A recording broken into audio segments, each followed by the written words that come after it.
안녕하세요. 사연 읽어주는 남녀입니다. 오늘도 와주셔서 감사드리며 그럼 오늘의 사연 읽어보겠습니다. 그 몸으로 제대로 일이나 하겠니? 회사에 얘기하고 오늘 하루 쉬는 게 어떻겠니? 괜찮아요. 어제 파스 바르고 잤더니 많이 좋아졌어요. 저 다녀올 테니 점심 거르지 말고 챙겨 드세요. 한껏 처진 어깨를 한 채 문을 나서는 아들을 보니 마음이 편하지가 않더군요. 세상에 어떤 어미가 자식이 힘들어하는 걸 무심히 보아 넘길 수 있겠어요. 그래도 어쩔 수가 없습니다. 안 간다 하면 등을 떠밀어서라도 내보내야 하는 게 지금의 제 입장이기 때문이에요. 말이야 쉬라는 투로 했지만 그건 그냥 입에 발린 말일 뿐이랍니다. 아들이 이번 기회에 제대로 정신을 차려야 제가 떠난 후에도 정신 차리고 살아갈 것을 아니까요. 저도 저지만 아들도 참 많이 달라지긴 했네요. 예전 같으면 일은 고사하고 투정만 부렸을 텐데 말입니다. 그래서 한편으론 고맙기까지 합니다. 그래야죠. 지도 이젠 나이가 40인데요. 남들처럼 제대로 된 가정을 꾸리고 안정된 삶을 이어나가지 못하는 건 아쉽지만 지금부터라도 노력하면 언젠가는 그렇게 되지 않을까 기대를 하고 있습니다. 지놈도 바보가 아닌 이상 그렇게 되려고 노력할 테고요. 지 하나 그렇게 만들려고 온 가족이 말도 안 되는 연극까지 했는걸요. 저희들이 벌인 연극의 전모를 아들이 다 알지는 못하지만 그래도 어느 정도는 알았을 겁니다. 그걸 안다면 이젠 정신 차려야 하는 것도 맞고요. 물론 아직은 완전히 마음을 놓지는 못하고 있습니다. 40년 세월 동안 보아온 아들의 성정을 생각한다면 아직 마음을 놓기는 이른 것도 사실이거든요. 그래서 더 긴장의 끈을 조이고 있는 중이랍니다. 민우 막 나갔어요. 당신이 애 잘 되게 많이 도와줘요. 거실 한켠에 놓인 액자 속에서 웃고 있는 남편에게 혼잣말을 해봅니다. 1년 전에 세상을 떠난 남편은 하나뿐인 아들이 정신을 차리는 걸 보지 못하고 떠났답니다. 참 힘들었을 거예요. 엇나가기만 하는 아들을 보는 일이 암덩어리가 주는 고통보다 더 무서웠을 테니까요. 그래서 대본을 쓰기까지 했던 사람이었어요. 오늘은 남편이 남긴 대본에 대해서 이야기해드릴까 해요. 망나니 아들 정신 차리게 하기란 제목의 대본이었죠. 때론 한숨 나고 때론 화도 나다가 결국 안타까워질 그런 내용이랍니다. 안녕하세요. 전 70대 중반의 여성입니다. 꽤 오랜 시간을 살았으니 할 말도 많고 들은 것도 많은 그런 사람이죠. 기회가 되면 남편 이야기도 하고 딸 이야기도 해야겠지만 그래도 가장 할 말이 많은 건 역시 아들에 관한 것이네요. 대충 짐작은 하시겠지만 제 아들놈이 저희 부부의 유일한 고민거리였답니다. 30대 중반에 본 누뚱이인데다가 저희 제사를 치러줄 유일한 놈이었으니 참 기대가 많은 놈이었어요. 위로 8살 연상의 딸도 예쁘긴 했지만 아무래도 제가 옛날 사람이다 보니 은근히 아들에 대한 기대가 커질 수밖에 없더라고요. 진짜 해달라는 거면 다 해줄 정도로 예뻐했답니다.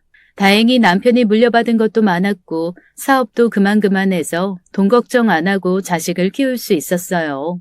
그게 아들을 엇나가게 할 줄은 정말 몰랐어요. 딸은 안 그랬거든요. 뭐 기집애가 남자아이보다 먼저 철이 나는 건 맞지만 그런 걸 고려해도 딸은 아들과 너무 달랐답니다.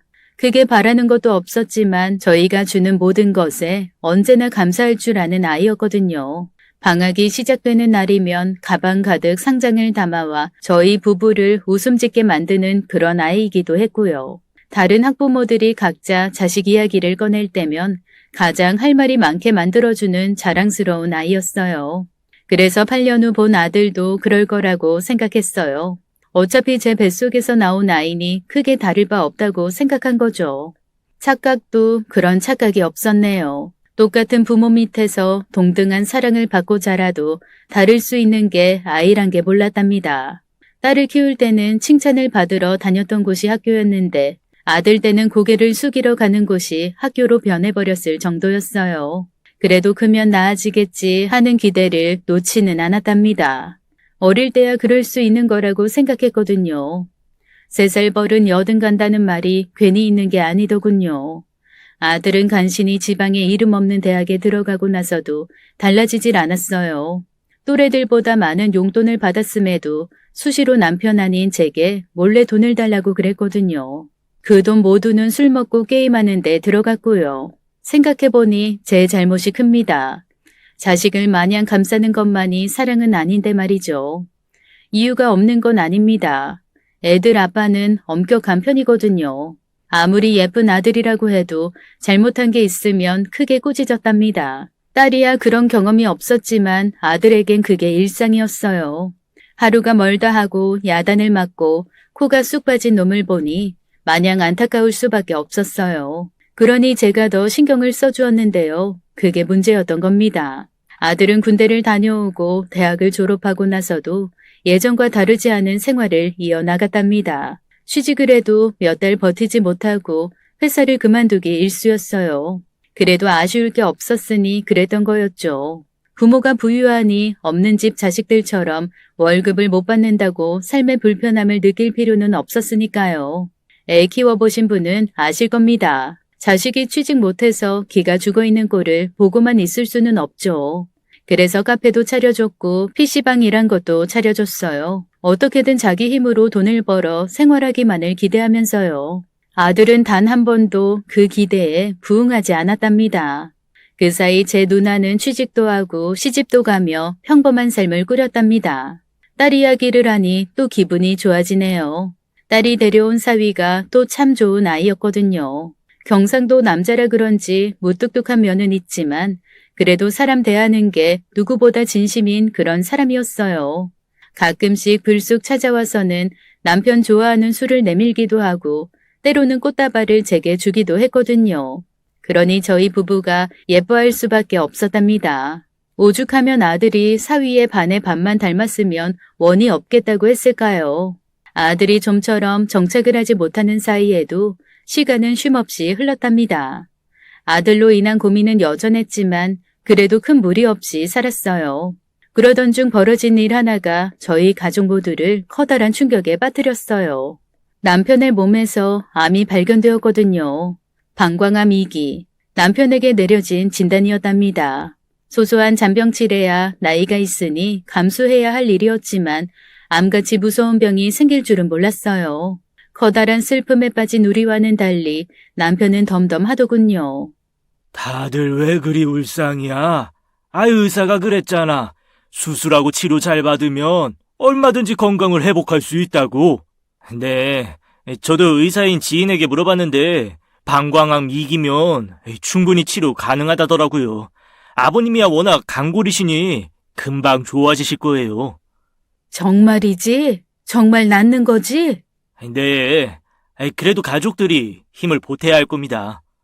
걱정 말라던 말과는 달리 수술을 받고 항암 치료에 들어서면서 남편이 참 많이 힘들어했습니다. 특히 항암 치료라는 게 너무 무섭더라고요. 웬만해선 아픈 티를 내지 않는 남편조차 수시로 힘들어하는 내색을 할 정도였답니다.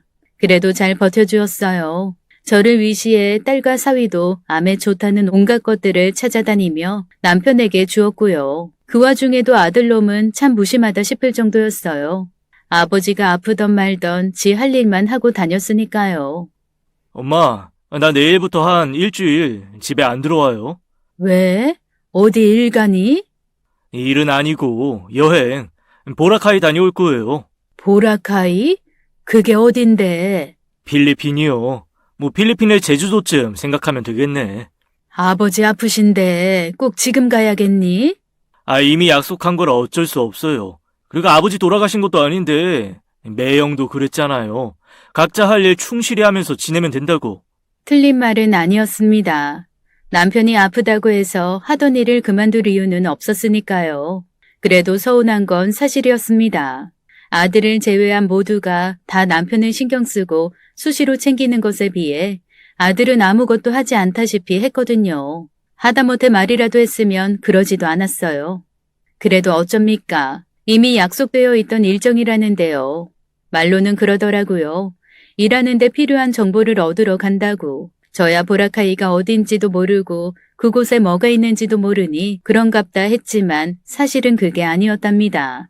아들이 여행을 다녀오고 나서 우연히 아들 핸드폰에 있는 사진을 보게 됐어요. 아들이 샤워하러 간 사이에 핸드폰이 계속 울리지 뭡니까. 한두 번이면 그냥 넘어갔을 텐데 10번 이상 알림음이 나니 그냥 두기가 뭐했거든요. 보라카이에 같이 다녀온 사람이 사진을 보내는 거였어요. 근데 그 사진이 너무 민망했답니다. 관광지고 휴양지니 그럴 수 있다지만 너무 민망한 사진들이었거든요. 아들이 젊은 여자랑 같이 해변에서 사진을 찍은 모양이더라고요. 보내온 사람은 그 여자인 것 같았고요. 바닷가니 당연히 수영복이겠지만 수영복이라고 말하기도 민망한 그런 옷이었어요. 가슴은 물론이고 엉덩이가 거의 다 드러나는 그런 옷이었거든요. 게다가 아들의 손이 여자의 엉덩이나 가슴 쪽에 올려져 있기도 했고요. 아무래도 평범한 사이는 아닌 눈치였어요. 그러니 묻지 않을 수가 없었어요. 너 이 아가씨랑 무슨 사이니? 이번 여행 같이 간 것 같던데.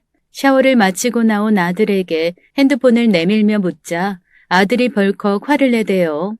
엄마는 왜 남의 핸드폰을 마음대로 열어봐. 일이네.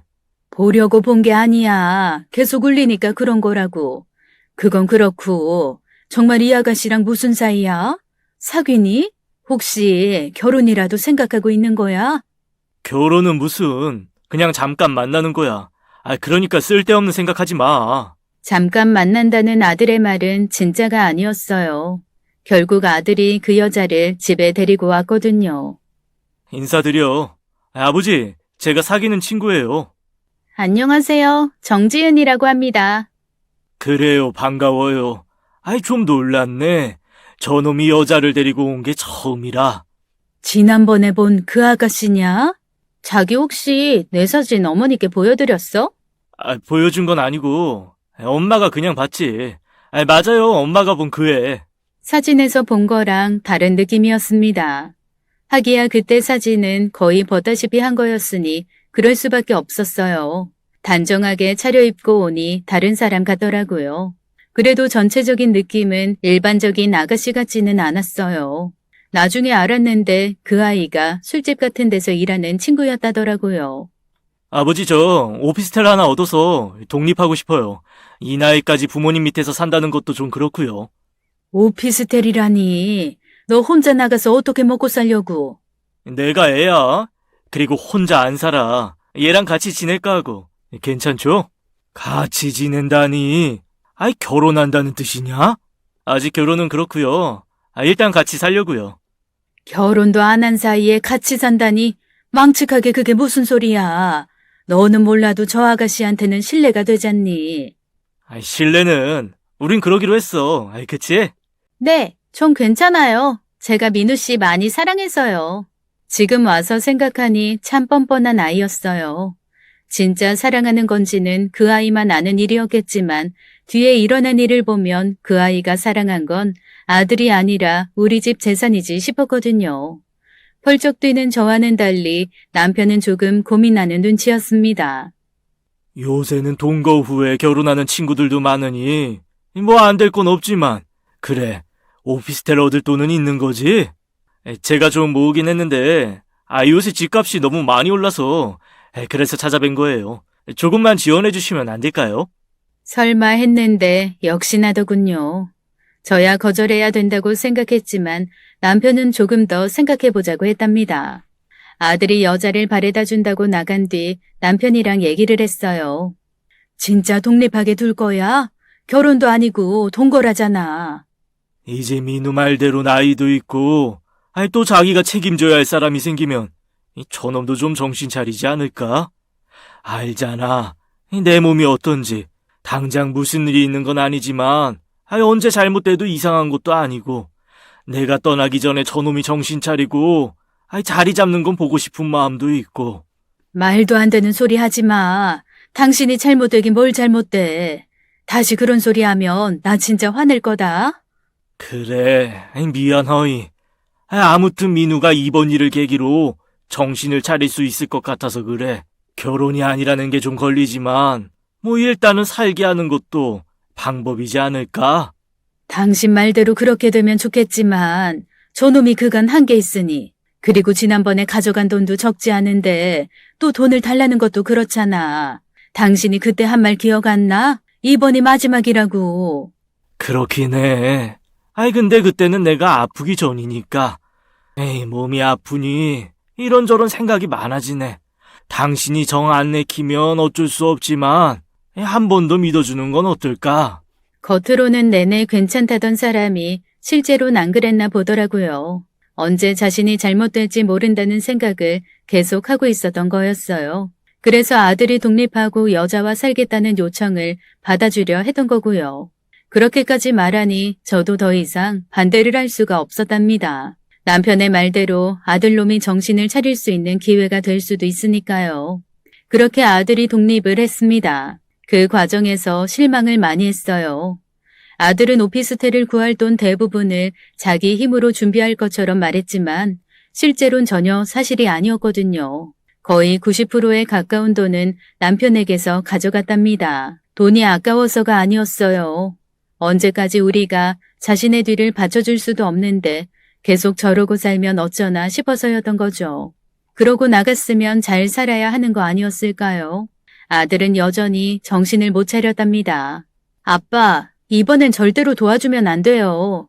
마음은 아프겠지만 단단히 혼이 나야 한다니까요. 호기심에 한번 해본 거라잖니. 호기심에 노름이 말이나 돼요? 그리고 걔도 그래. 민우가 그러면 말려야 할 애가 같이 그런 데를 갔다는 게 말이 되냐고요. 아들이 호기심에 노름을 하러 갔다가 경찰에 잡혀 들어갔답니다. 너무 놀라서 말도 제대로 안 나올 정도였어요. 그 소식을 들은 딸이 난리를 부렸답니다. 민우가 실형을 사는 한이 있어도 절대로 도와주면 안 된다면서요. 한번 도와주면 다음에 또 이래도 되나 싶어서 다시 할 거라는 이유였어요. 딸의 말을 모르는 건 아니지만 그렇다고 부모된 입장에서 마냥 두 손 놓고 있을 수만도 없다는 게 문제였어요. 초범인데다가 동종 전과도 없고 처음이라는 이유로 간신히 훈련하게 되었답니다. 진짜 죄송해요. 그냥 호기심에 해본 건데. 민우야, 너도 알겠지만 이제 아버지 얼마 남지 않았다. 끝까지 아버지 실망만 시킬 거냐? 제발 정신 좀 차려라. 아들이 풀려나고 집을 찾았답니다. 그 여자아이는 오지도 않았고요. 너 계속 이럴 거면 그냥 연을 끊자. 너 때문에 심장이 못 버티겠어. 미안. 이제 진짜 안 이럴 거야. 이번 한 번만 믿어줘. 한 번만 믿어달라고? 너 그 말 몇 번이나 한 줄 아니? 나도 나지만 네 아버지는 무슨 죄가 있어서 그러는데 아버지 건강 안 좋은 거 뻔히 아는 놈이 고민거리를 안겨주는 게 말이 된다고 생각하니? 나 진짜 이제 너 안 보고 싶다. 엄마는 무슨 말을 그렇게 해. 겨우 한 번 실수한 건데 부모 자식 관계가 끊고 싶다고 끊어지는 거야? 일부러 더 독하게 말을 했답니다. 안 그래도 남편이 힘든데 아들 문제로 괴로워하는 모습을 더 보고 싶지 않아서였어요. 남편은 더 이상 말을 안 더군요. 정말 많이 실망해서 그런 거였어요. 아마 그때부터 남편이 계획을 했었나 봐요. 자기가 있을 때라면 어떻게든 하겠지만 자기가 떠나면 아들을 제어할 수 있는 방법이 없을 거란 사실을 잘 알았던 거죠. 결국 그 모든 것이 남겨질 저를 위한 거였어요. 그런 생각을 하니 남편이 더 고맙고 안쓰러워지더군요.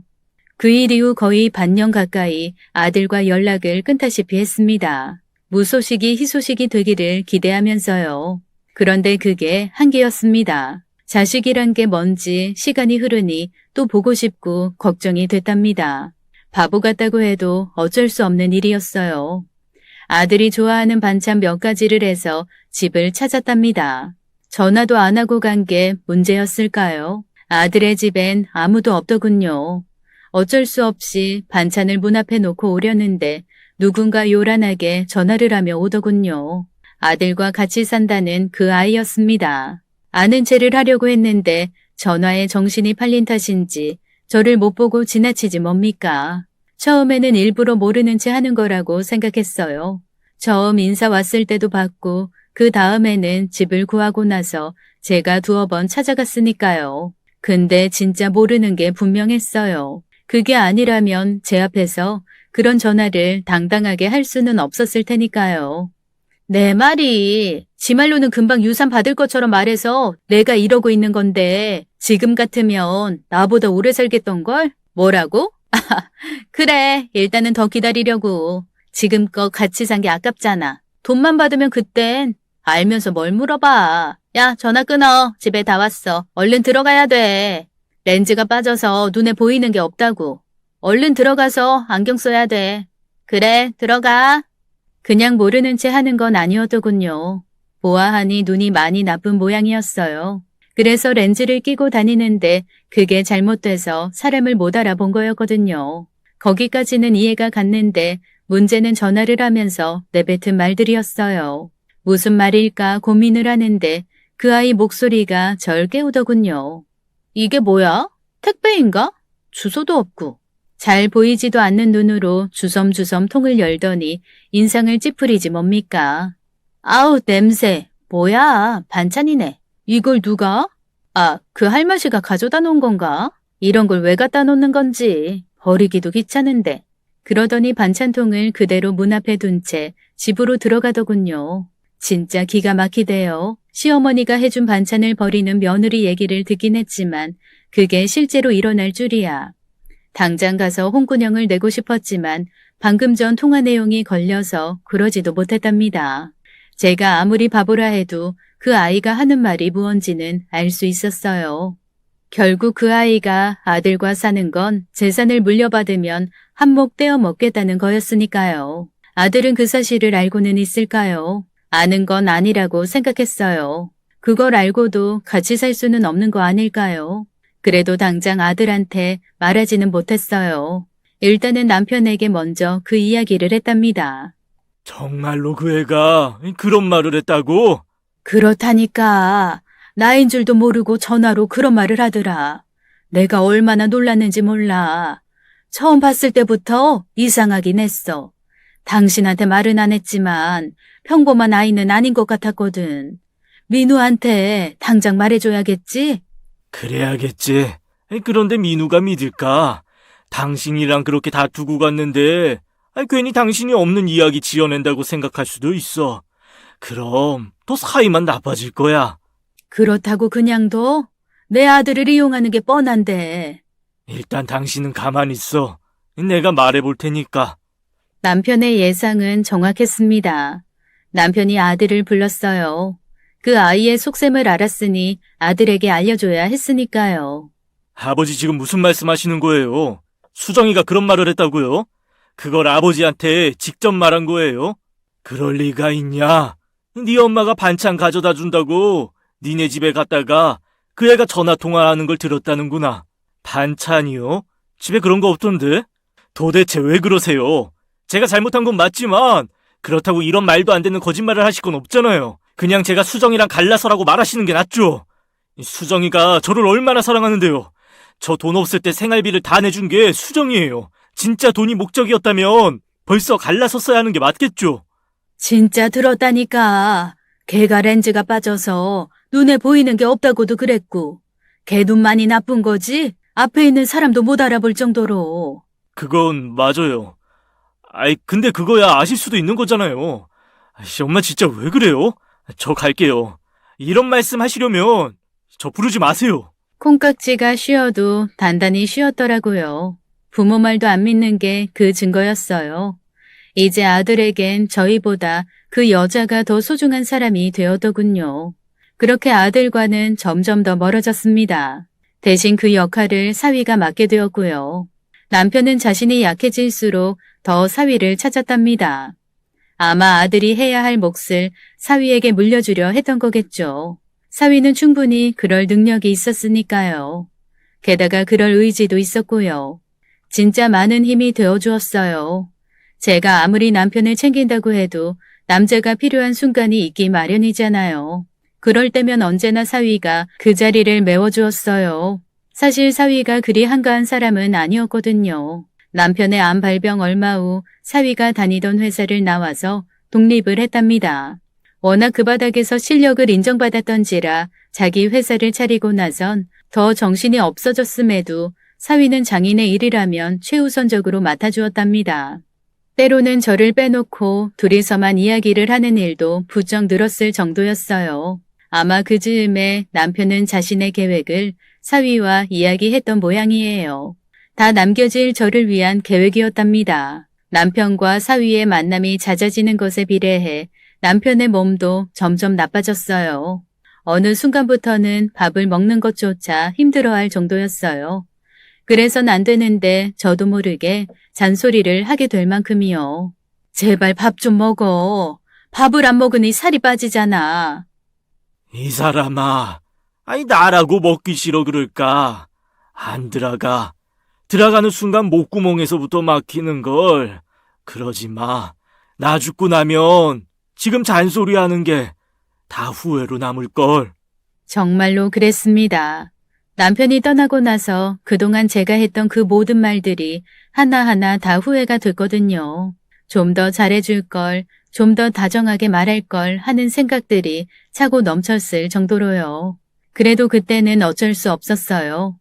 남편이 하루 종일 아무것도 먹지 않으니 화를 내고 잔소리를 해서라도 삼키게 하고 싶다는 생각뿐이었답니다. 설령 나중에 후회를 하더라도 그때는 그래야 했어요. 엄마, 마음 단단히 먹어야 돼.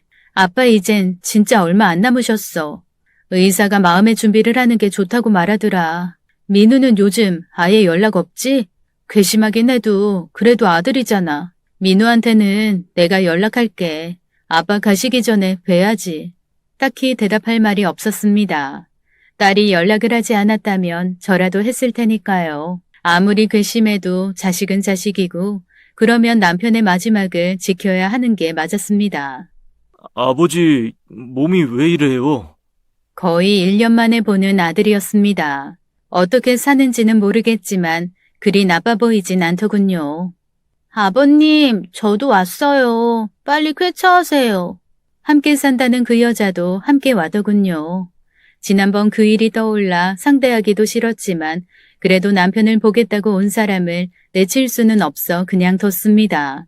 그날 이후 아들과 그 아이는 수시로 집을 찾아왔습니다. 아무래도 이별이 멀지 않았음을 느꼈기 때문이겠지만 마음 한편으론 깨름칙한 생각을 못내 떨칠 수가 없었습니다. 그 여자가 노리는 게 남편의 재산이라는 걸 아는 까닭이었죠. 물론 그런 내색을 하지는 않았어요. 웃는 얼굴에 대놓고 침을 뱉을 수는 없는 게 사람이니까요. 적어도 겉으로 보기엔 정말 남편을 생각하고 걱정하는 것처럼 보였답니다. 남편이 가기 전에 보는 모습이 좋은 것이기를 기대하면서 우리 가족들은 남편을 북돋우고 힘을 주려 노력했어요. 다 같이 모여 밥도 먹으러 다녔습니다. 그렇게 웃고 떠들다 보니 어느새 남편의 마지막 날이 찾아왔고요. 사람이 죽을 때가 되면 안다더니 남편이 그랬습니다. 다 모아두고 한 사람 한 사람에게 이야기를 하더군요. 평생 고생만 했는데 미안하네. 다음 생에서 만나면 그땐 진짜 잘할게. 솔직히 싫었습니다. 진짜 이별 인사처럼 들렸거든요. 다음 생 같은 소리 한다. 지금 잘하면 되지. 빨리 나와서 잘해. 그래, 얼른 나와서 당신한테 잘해야지. 힘이라곤 하나도 느껴지지 않는 말투였습니다. 수시로 울컥거리는 걸 참는 게 얼마나 힘들었는지 몰라요. 그렇게 제 손을 꼭 잡아준 남편은 다음날 자는 듯 세상을 떴습니다. 야속한 사람 같으니라고. 남편이 떠나는 길 많은 사람들이 찾아와 주었습니다. 남편이 그랬거든요. 자기가 딴 건 몰라도 사람들한테는 잘했다고요. 그러니 자기 상에 사람들이 많이 올 거라고 자랑을 했어요. 그 자랑이 빈말이 아니대요. 진짜 많이들 와주셨어요. 남편 밑에서 일하다 독립한 사람들까지 다 왔을 정도였답니다. 한결같이 그러대요. 허 사장님 덕에 진짜 도움 많이 받았다고요. 남편은 그런 사람이었어요.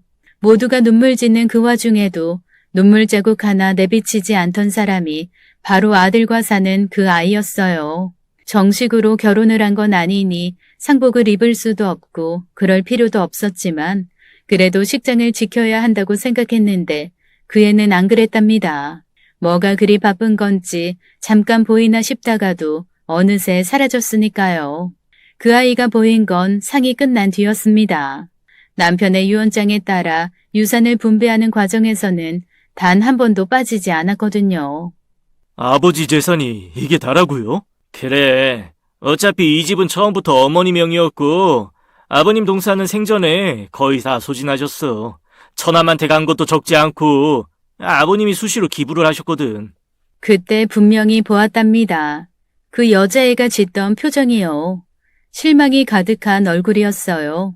아무리 그래도 이게 뭐예요. 저한테 돌아오는 게 겨우 1억 조금 더 되잖아요.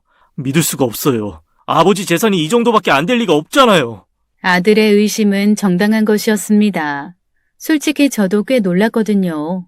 저야 모든 걸 남편이 관리하니 제대로 알지 못했지만 그래도 남편 재산이 그 정도밖에 안 된다고는 생각하지 않았답니다. 사위 말대로 살고 있는 집은 처음부터 제 명의였으니 그렇다 쳐도 남편이 가진 자산이 그것밖에 안 됐을까요? 아들의 의심은 정확했답니다. 일주일 후 아들이 울그락불그락하며 저를 찾았답니다. 내 이럴 줄 알았어. 수정이가 아는 사람이 있어서 조사를 부탁했는데 말이지. 이것 좀 봐. 아버지 재산 대부분이 매형한테 넘어갔어. 이건 보나마나 매형 수작이야. 아버지 정신이 온전치 못하니 그걸 노려 돈을 빼돌린 거라고. 와, 매형 그렇게 안 받는데 진짜 대단하다. 이거 누나도 아는 거겠지? 설마 매형 혼자서 그러진 않았을 거잖아. 말이 안 된다고 생각했습니다. 사위를 본 게 그리 오래진 않았지만 그래도 10년이 훌쩍 넘었는데요. 제가 아무리 멍청해도 살아온 구력이 있지 않습니까? 사위는 절대로 그런 일을 저지를 위인이 아니었습니다.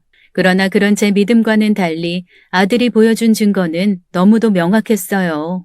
어떻게 구한 건지는 몰라도 남편의 재산 대부분이 사위 쪽으로 넘어갔음이 보여지고 있었거든요. 아들은 당장 사위를 사기죄로 고소한다고 난리를 부렸답니다. 흥분하는 아들을 일단 달래고 나서 딸에게 전화를 걸었습니다. 혹시 아들이 따라 나오면 싸움으로 번질까봐 저만 나갔어요. 민우 말 사실 아니지? 사실 맞습니다. 아버님 재산 저한테 넘어온 거 맞아요. 정말이라고? 그럼 진짜 민우 말대로 자네가 사기를 친 건가? 엄마? 아니라고 생각은 하지만 증거가 있다잖니.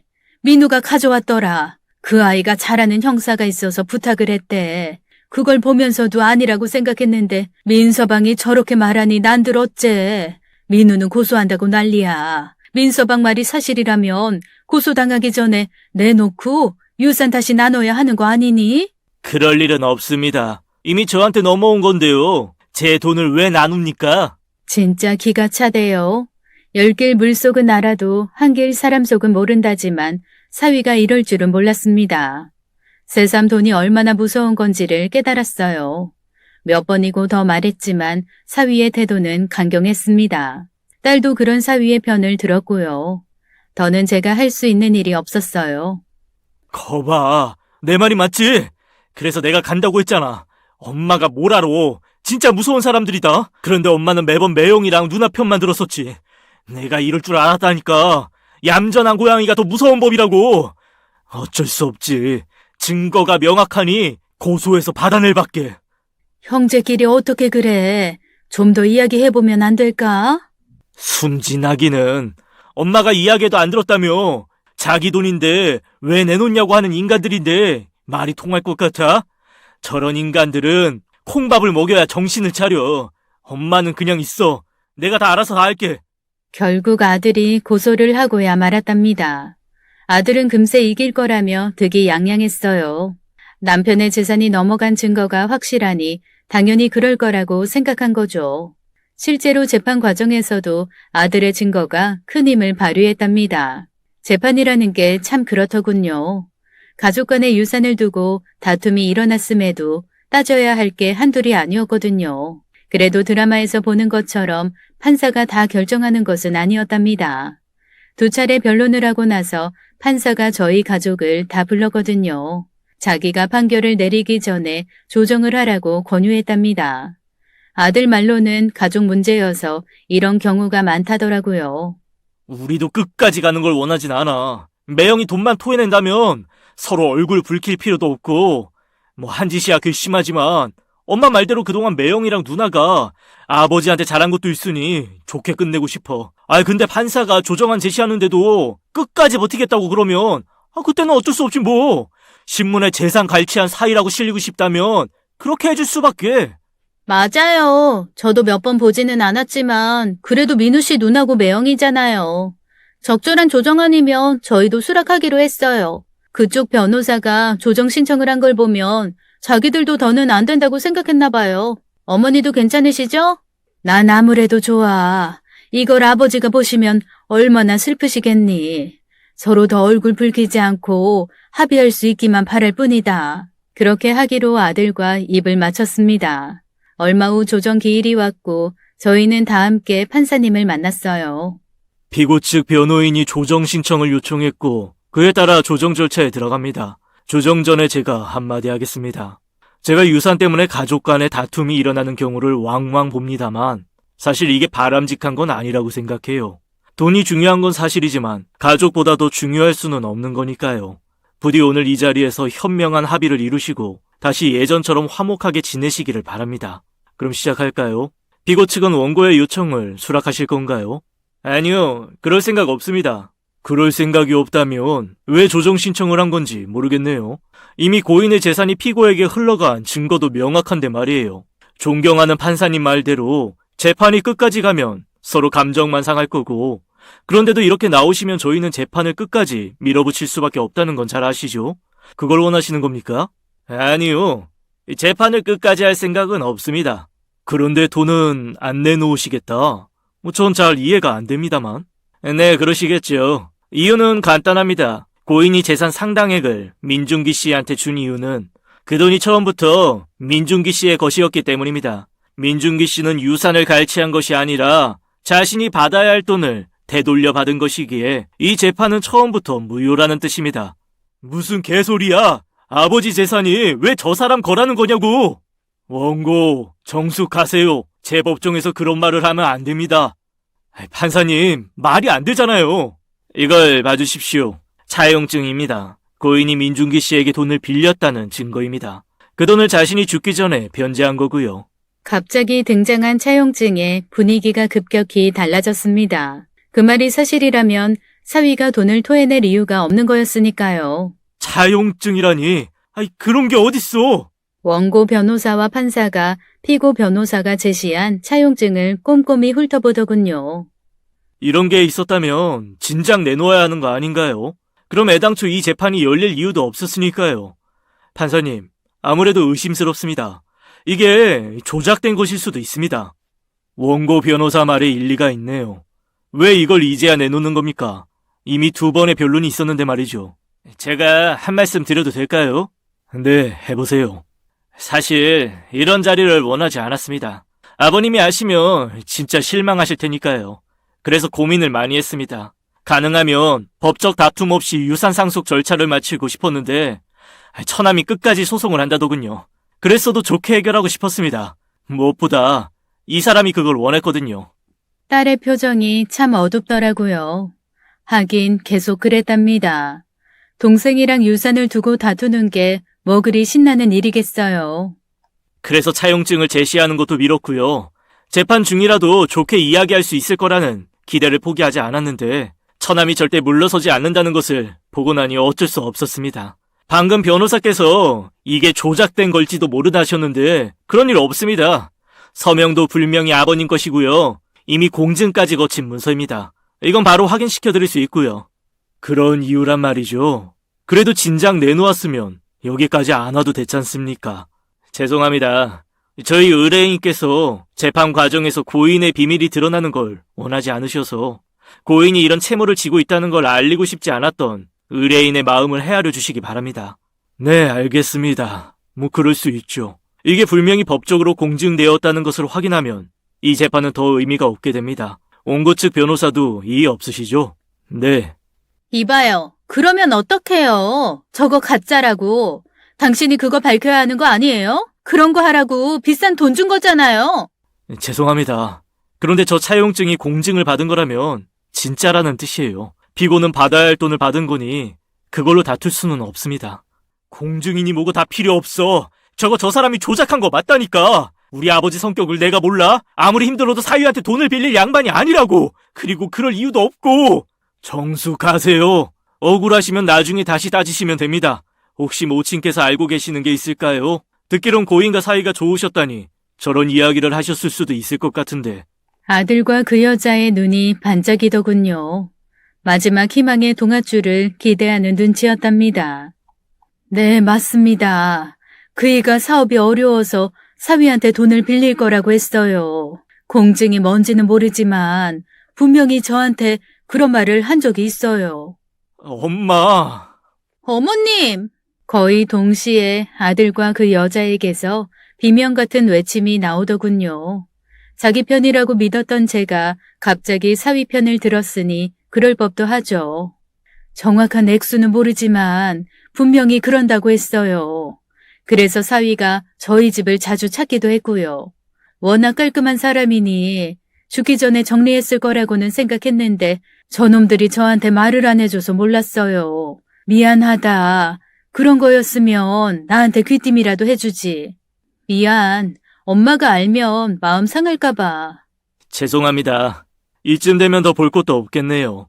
공증 사실이 확인되면 이 재판은 접겠습니다. 양측 다 이의 없으시죠?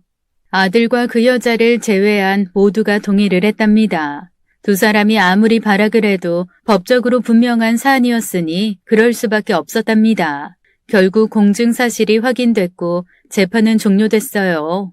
아들이 받아갈 유산이 더 이상 없었다는 의미였죠. 그 일로 아들이 저를 얼마나 원망했는지 모릅니다. 그게 사실이더라도 그런 말을 했으면 안 됐다는 거죠. 사실 그게 무슨 의미가 있었겠습니까? 사위 측 변호사의 말대로 공증이 사실이라면 제 말 없이도 재판이 종료될 상황이었는데요. 그런데 아들은 마치 제 증언 때문에 재판에서 진 것처럼 행동했답니다. 그 덕에 자기가 받아야 할 거액을 놓쳤다면서 저를 원망하대요. 끝까지 실망스러운 모습이었어요. 바로 그 모습 때문에 자기가 그런 처지에 처한 건지도 모르더라고요. 엄마, 미안. 엄마한테 힘든 거 부탁해서. 아니다. 네 아버지 말대로 그 돈 민우한테 줘봤자 흥청망청 다 쓸 게 뻔한데. 네 아버지가 그 몸으로 그런 고민을 하게 만든 게 더 미안한걸. 나야말로 미안하다. 너희가 법정에서는 수고로움을 하게 만들어서. 아닙니다. 이렇게 해서라도 처남 정신 차릴 계기를 만들 수만 있다면 저희가 겪는 번거로움이 뭐 대수겠습니까?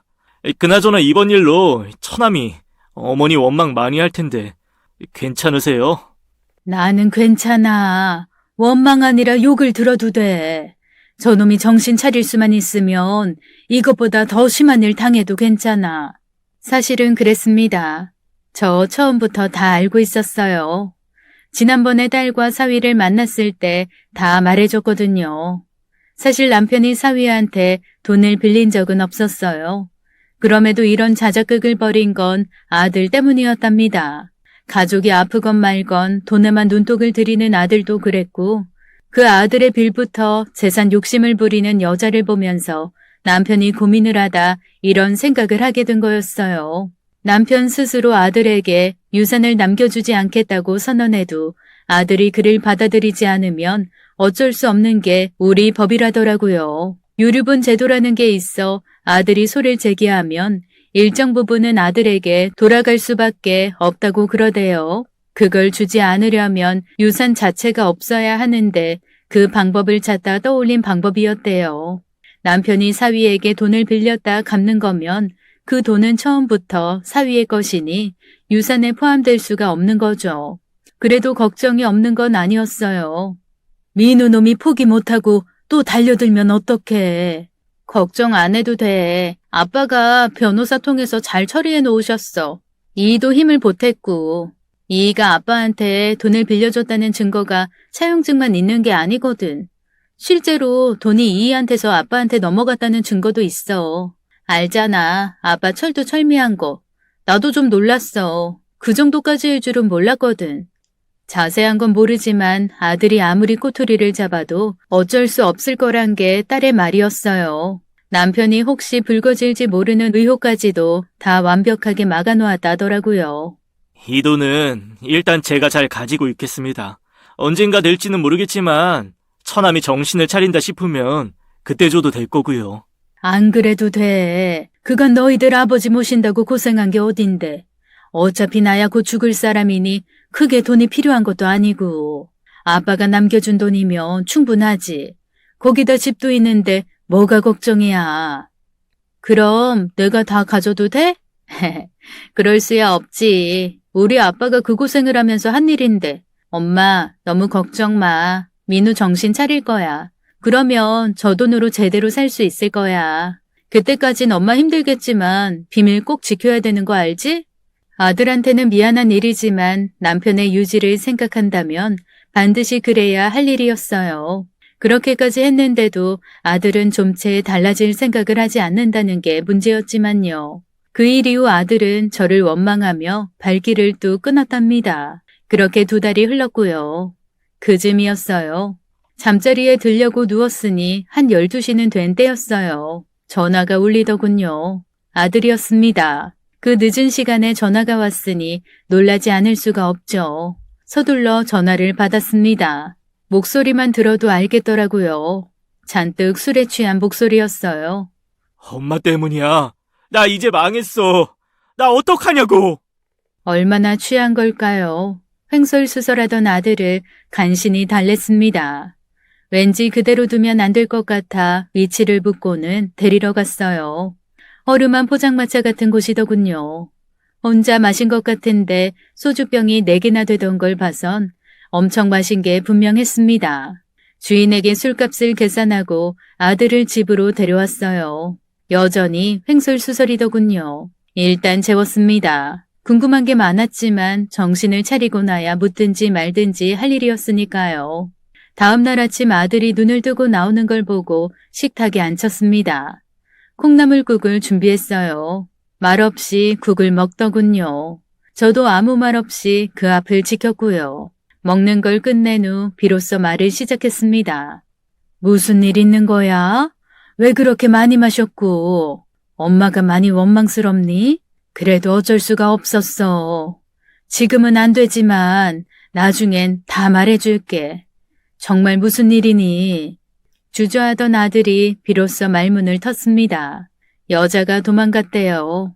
재판하느라 비싼 변호사를 쓰는 통에 얼마 되지 않던 유산도 거의 다 썼지만 그 조금 남은 걸 들고 도망을 갔다더라고요.